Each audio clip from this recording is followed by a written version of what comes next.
Hello, everyone.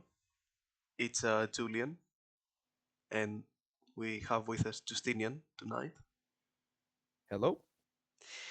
And we will be talking about Andrew Tate because recently he's been getting quite a bit of media attention again. When Justinian here talked to me about it, I was quite surprised because I didn't think he was that relevant anymore. But turns out that the media is really fascinated by him still. So we're going to be reacting to some media opinions on him and adolescence and how that all connects to him. And of course, I'm going to let Justinia present and explain to us what is happening, kind of. So over to you, Justinian. Yes, a curious case, isn't it? I never recall a single MP ever mentioning any movie, with the exception of the ones that they wanted to ban in the House of Lords, the House of Commons. Yet this was the exception of Adolescence, and the big point that was trying to drive that there is something wrong with Mr. Tate. And newscasts just like this really show the heart of the matter, really try and send a message. And we're going to just look at a little bit of what the news is presenting, and then we're going to discuss it. You see, very curious case. Never, I think, in the history, well, at least modern history of the House of Commons, we had a member of parliament and, most importantly, the prime minister himself pushing for a certain movie whose goal is to specifically address a certain individual who we are going to be talking about today. Of course, the now infamous Mr. Tate. I'm Justinian. My friend Julian here are gonna break down why we believe the government, the news, and almost everybody seems very adamant on taking down Mr. Tate. And to start with, I'd like to present you this news story that was released 2 days ago from Sky News. In schools across the country, sexism, misogyny, and hatred are spreading on social media, increasingly spilling into classrooms. With a survey of thousands of teachers by the NASUWT finding online content is the biggest factor behind poor behaviour and worsening attitudes towards women among pupils. Teacher Sally Reese was upskirted several times by a boy she taught. She feels experiences like hers can't be separated from the worldviews young men are developing online. Were really damaging young boys and men. I'll stop it right there. Isn't it fascinating that whenever we talk about men, what it means to be a man, we have a woman talking about it, which is what was highlighted actually in the comments onto this video, which were quite negative towards the news story. You see, even regular people find it very odd that such a big company like Sky News, for some reason, is trying to specifically frame Mr. Tate. Now, usually, for anybody who watches Sky News, the the news organization tries, at least to some extent, be neutral, but not here. Not here. And we have people like this who are telling us about the dangers. What I would be very interested in to see, shall we say, the breakdown of the type of boys who do this, maybe by certain factors like class, or more interestingly, by ethnicity. But we're never going to get that, are we? Anyways, let's continue. I do Men also are want to damaged just as much. intervene and just say that obviously, if kids truly are disrespecting teachers, which they definitely are, because I think it's a Gen Alpha and Gen Z thing, um, it's obviously unacceptable and it is a big problem. But I don't think it's that much a red pill issue. In fact, I've seen many times Andrew Tate encouraging respect and being kind of more serious in life. I just think it's just a general thing that we're going to talk about afterwards as well, about Of course. the way Gen Z and Gen Alpha behaves. So it's not an isolated Andrew Tate caused issue. Absolutely. The main, I would say, cause of these issues, especially in working class schools, as somebody who was in one, is the fact that the majority of the students and all such come out of households which are broken, which have no upper figures of authority, and therefore no discipline. These kids are like hyenas on loose. They don't care about anybody. They see no figures of authority or respect. And they are primarily encouraged by our government, by our teachers, by this attitude of absolute freedom, which is disgusting and, and destructive to our whole civilization. Sorry, moving on. by this contact online. It is not that masculinity is toxic. It is the way that it is being presented. It is this idea that there's only one way to be a man, and that involves, oppressing women, the right to their bodies, the right to sex, I have absolutely no idea what this woman is talking about. Julian, you watched some of Andrew Tate's stuff. Tell me, did Mr. Tate and at any time refer to anything that this woman is saying? In all honesty, kind of. I will say that some of the, especially now that he's converted to Islam, he does kind of tend to reference a lot of attitudes of Islamic countries towards women, and obviously Hmm, before he was basically a that's pimp. But that's really interesting because I think also the people who, how should we say this, assaulted in a certain way kids here in this country are also of a certain faith. What was that faith again that they were all part of for some reason? Let me. I can't recall it. But this was big scandal, hidden for 40 years, still ongoing, and for some reason, all the men involved were of a certain faith. I think they were the same faith as Andrew Tate, but that doesn't matter. The real problem is him saying those terrible views, not where they come from. That's fine. That's absolutely fine. The main problem is the fact that he's saying them. all of those things. Referred to in the survey 53 times is this man. Female teachers said the Andrew Tate phenomena saw students sometimes refuse to talk to them or male counterparts they didn't see as masculine enough, with Tate's lifestyle, money, and approach to women fueling misogyny. This union is debating a motion about how the far right has shifted its recruitment onto social media, saying that teachers need more support to tackle those narratives. I'm sorry. I can't.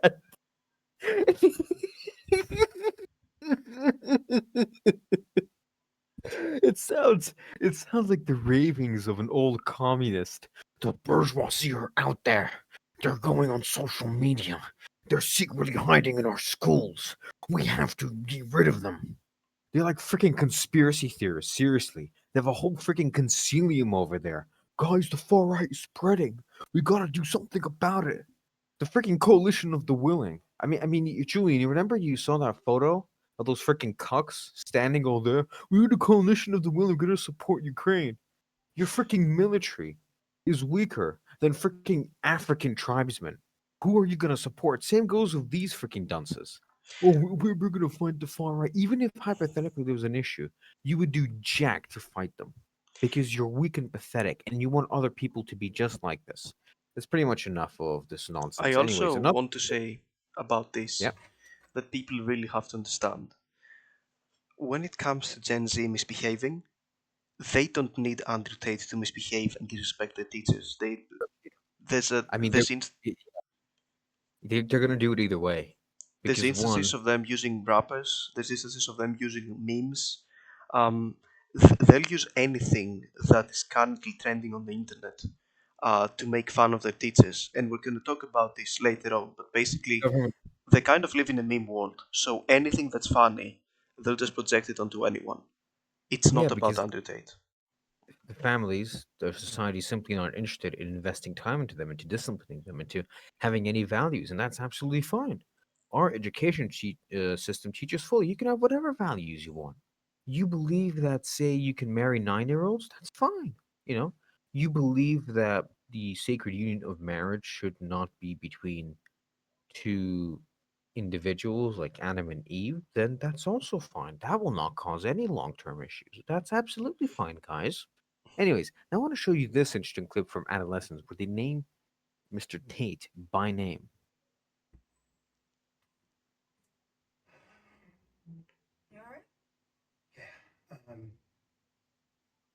Up here it comes. Oh, where are we? Wait, here it comes. Yeah, I do. No, I don't know what that is. What is it? It's the involuntary celibate stuff. It's the Andrew Tate shite. Yep. There we go. We got in the message, boys. Let's go. Let's go. We got in the message.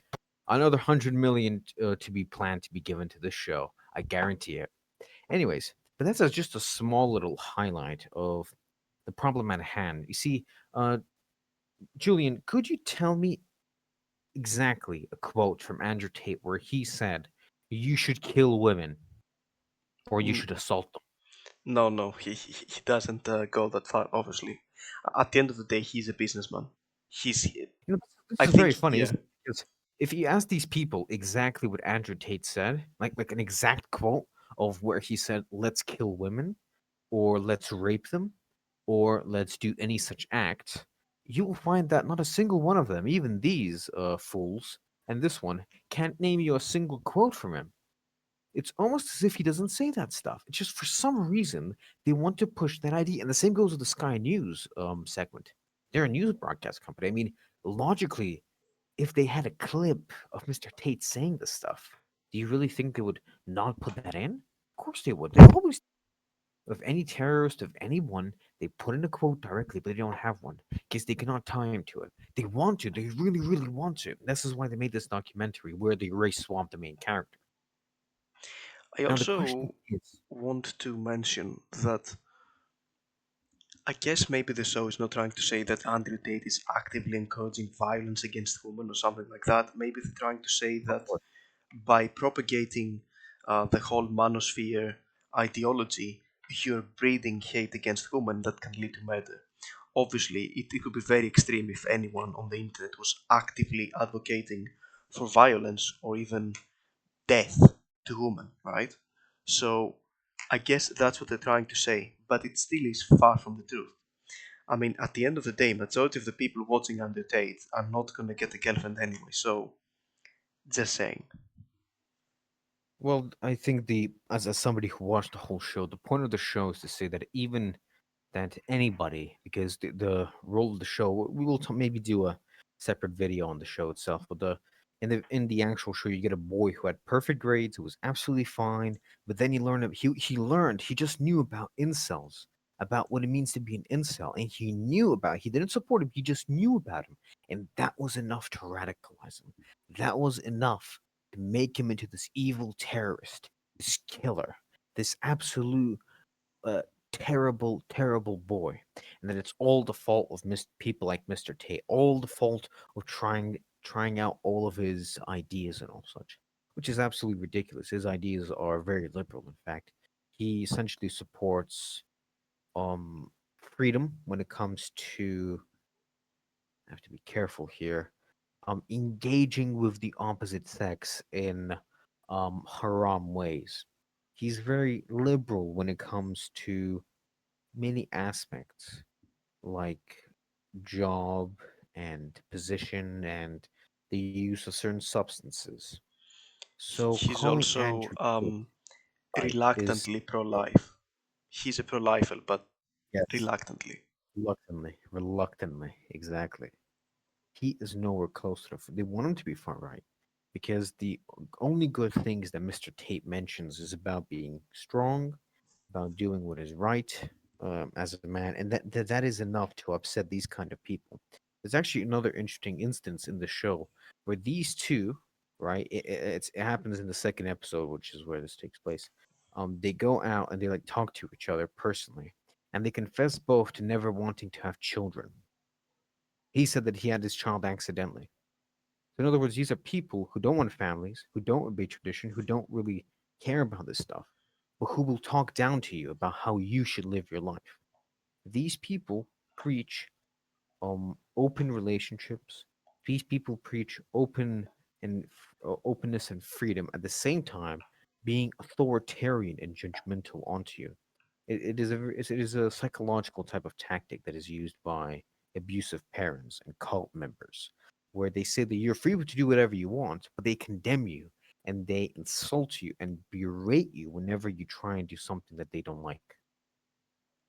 Yes, it's a very kind of toxic way to do things, and unfortunately, our society is turning increasingly toxic. So, Indeed.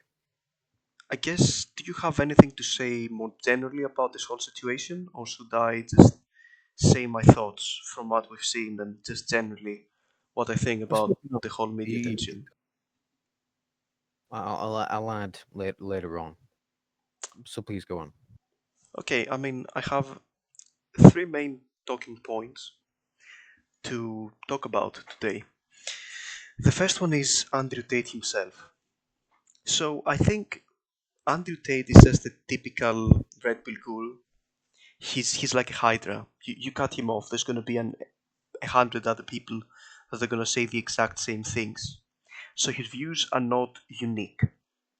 It's kind of that materialistic and initially semi-secular, now a bit more kind of Muslim, which is also protected religion in the West. But he's quite enormous. He doesn't have any extreme or really kind of interesting ideas. He's also fairly respectful and he's not particularly extreme. So I wouldn't say he's a major threat to the establishment. At face value, he doesn't pose a major threat. He's more of a businessman. He's looking to get people to go into his course and buy Bitcoin and whatever. It's not really about awakening the new generation and starting a revolution. The second thing I want to talk about that I notice, I guess, a lot in the narrative of feminists, but also the media, is that there seems to be an overestimation of the capabilities of Gen Z and Gen Alpha. The thing I've noticed personally and from the internet is that Zoomers and Alpha kids are mostly not serious. So to them, everything is a joke or a meme, especially the younger ones. I mean, for example, recently there were incidents where kids would go into the Minecraft movie and they would trash theaters, or kids would dress up in suits and go watch Gru and the Rise of Minions. So it kind of shows that everything, all of the entertainment they consume, everything they do is centered around memes. I mean, you go to the park and you listen how the young kids talk to each other, and they basically talk to each other in memes. So it's not about quality, it's not about anything life changing, it's about meme value. And this goes back to my point about Andrew Tate. So Andrew Tate was not singular in his ideas. What made him stand out was his humor. He's a very funny person, admittedly. He's hilarious, and that makes him incredibly memeable. In fact, if you go on Instagram or YouTube, most of the content regarding Andrew Tate is just people making memes out of him. So he's not this kind of messianic figure that has gathered Zoomers and is encouraging them to do some kind of massive revolution against the system. He's not Lisan Al Gaib. He's not a threat. So, my final point comes to this. If at the end of the day, Andrew Tate is not a threat, and Zoomers are not necessarily a threat, why is it that the media puts all of this strain and focus on the manosphere and on young men today? And I personally think that it's two faceted. The first aspect is obviously we have to think about who watches mainstream media. It's not young people that much. I think there's several studies that say that they usually use TikTok or something like that to actually learn the news. I mean, I personally almost never watch mainstream media. I may read them, but never fully sit down to watch the news. So I suppose the people mostly watching it is the older generation, the boomers, the infamous boomers. So in a way, what this achieves is further alienating young men to the generation that still holds all of the wealth and all of the power, the boomers. So you alienate the young man, you kind of push him aside, you make sure he has less job opportunities, that he's kind of demonized. That is the first part. The second part, I guess some of it is also directed towards young men. Because even if you don't watch the news, you still have a general idea of what the consensus is. So why could you then focus so much on Andrew Tate? And I guess there's two sides to it. First of all, you want to focus on the weaker ones and you want to kind of scare them into not believing any of that stuff. You want to kind of intimidate them into submitting to the current narrative. And I think the second and most important one is about dissidents. Some people will rebel anyway, no matter how much propaganda you throw at them, because their nature and their natural way of thinking is completely opposed to it. They will not submit, no matter the pressure. Therefore, if you were a news presenter, or if you were kind of even a more powerful person that wanted to kind of control the narrative, how would you make sure that the dissidents do the least amount of damage on the establishment?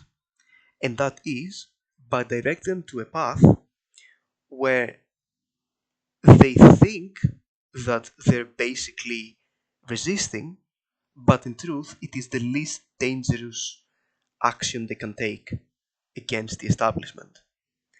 And let's compare this for a second. Let's compare the kind of typical red pill alpha bro who's basically a meme coin trader. He goes to the gym, he tries to kind of reach women. So it's not ideal, obviously, but it's much more manageable than saying a churchgoer, where in churches there's a very strong sense of community and real life, where people have survived countless forms of persecution, not for decades or centuries, but millennia. Or, for example, taking political actions, going and forming your own political parties. Um, that's actually the real danger to the establishment, not the red pill.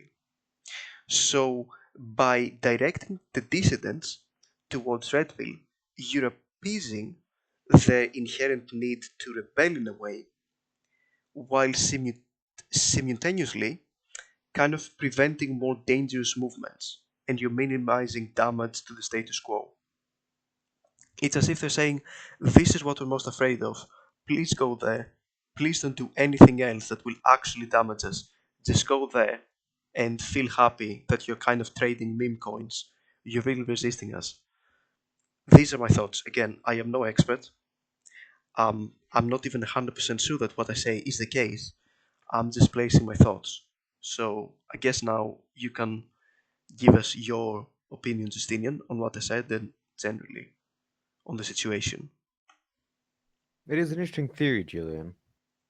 Perhaps has some ground, but my opinion is very much opposite. You see, when it comes to the show in general, it's very important that every single piece in the puzzle fits in. Starting with the rise in the violence for women. This has been a big concern, a big issue for government. They've been talking about it all day long. And the very painful part for them, of course, is the fact that it's very obvious that the perpetrators of this are not, shall we say, the demographic and the people that they want the perpetrators to be. It's rather the people that vote for them, the people who tend to, shall we say, sympathize with more ideas of the left rather than the right, or shall we say movements of the left rather than the right. What happens in the end is that they need to cover themselves, and the perfect cover is to create a hoax, to create the idea that the real problem is 13-year-old white boys who are killing mixed race little girls. The problem is Mr. Tate trying to demonize the boys. And the thing is about it's very important that this is Netflix. Netflix is a trusted movie maker. It is a trusted, legitimate, shall we? By legitimate, I mean it has a standing, it has a foundation. People know what Netflix is. And even if you disagree with the prime minister, you will sympathize with the ideas in this movie. This is why they don't directly attack Mr. Tate, because that's going to be too obvious. No, they do something better. They take the whole sphere, the whole idea of thinking, and trying to think, why is our society like a longhouse? For those who don't know, a longhouse societies were once dominated by women, where they controlled everything. And when you start thinking to yourself, why do women have better opportunities? Why do blacks have better opportunities? Why is it that the government seems to put one race, one gender over another? This is there. This is there to say those ideas, those are dangerous. Those ideas of strength, these are dangerous. You see, you are the problem. You lead violence. You perpetuate violence. In other words, it's what you said, Julian. It is a sort of filter. It's to make sure that people who are weak don't get radicalized. People who are already sort of with the Tate people, what they will happen to them is that they will become surrounded. If they're not in groups, if they're not together, then they will become surrounded by social pressure. And internally, they will give in and they will be forced to essentially compel these ideas. It's like Winston in 1984. He's the only one who believes in this. So This when the is party exactly what I'm captures him, saying. That so when the party captures him, he folds because there is no other sort of opportunity around him. So this is yeah, sort of the purpose of the show. It's to cover themselves in the fact that the violence against women is not perpetrated that people showed in the show. It's to hide the fact that it is also to help with the ideology of the Fabian and socialist societies, which have been going on for 100 years, which have been against Britain, against its values, and the perfect opportunity is something like this. This movie will not undermine Britain or its natives. No, no, no. But it will be just one more stone upon which will be set the destruction of the British nation. One more movement that will erupt again in a year, in a month, in a couple, when some murder happens, some case, and you get a huge swell of socialists, liberals, and all kinds of traitors coming in and rioting or destroying and whatnot. All of this is anticipation for something much bigger. Believe me, this is not going to end well. I mean, I don't Those think are anyone is particularly hopeful about the overall situation. And yeah, building on what you said, this is what I'm saying about the whole Andrew Tate Red Pill situation and why it's much more manageable to have people there. Because, as you say, these communities are not tightly knit. They're mostly over the internet, they're mostly over Discord. It's yeah, they're independent. Yeah, this is why I say it's much more dangerous for someone to go to church and be Yes. part of that community, or to start a political party and have real life people backing him up, and not Yeah. people from like the other side of the Atlantic or on the other Well, the side of thing the is, world on a the, Discord the, server. you see, the thing is, right? This is basically, whatever you want to say about, normie right guys like Walsh, Peterson, Tate, others. They essentially become the gateway towards religion, towards tradition, because when you go to them and you start researching the stuff, you realize that they're not really right. What is the correct thing to do is not just be some normie sort of center right. It's to actually go to the right. It's actually to do the right thing, to go to church, to pray to God, dedicate yourself towards something. And this sort of opens the gates, this closes the gateway, meaning that the only acceptable right wing ideology is the current liberals who claim to be conservatives. That's the only acceptable ideology you can have. Anything else is extreme because you won't see a movie made about the radicalization of women into prostitutes. You will not see a documentary from Netflix about the radicalization of young Muslim men. You will not see a documentary about radicalization of university students become communists, anarchists, and terrorists. That will never happen. Oh yeah, And what, definitely. It's what you have to it, ask it yourself it's why that is. overrepresented. Definitely. It seems that although the general narrative tends to be that black people are targeted by the media, I think, especially No, since BLM, it's the exact opposite. even Um, before, literally, this whole movie, this guy is a saint. Only blacks and women are allowed in high level positions in this whole movie, which is how you know it's a propaganda piece. Every casting decision is made for a purpose. Don't fool yourself into believing that they just cast it accidentally. No, no, no, no, no, no. It doesn't work that way, especially when the government is watching you. Especially when you have government watchdogs walking around the studio telling and nudging you, hey, we don't want that guy. Why? That's none of your freaking business. We just don't want him. And they will do that. And you won't stop them. Nobody will stop them. So when movies like this release, no, there is a purpose to it. And it's not good.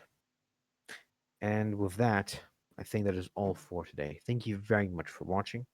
And please have a nice day. Keep yourself safe. Godspeed. I do have to say, guys, well, first of all, this is democracy. Everything is free. If you agreed, if you disagreed, if you have constructive feedback, even if you want to be rude, doesn't matter. You can like, dislike, subscribe, unsubscribe, comment. Yes. And also, please do remember, do go outside. Because although this stuff is important, there is a real world. Go outside, go touch some grass, go see some trees, and maybe you'll have a much clearer mind to kind of deal with the insanity we're dealing with. So that is all.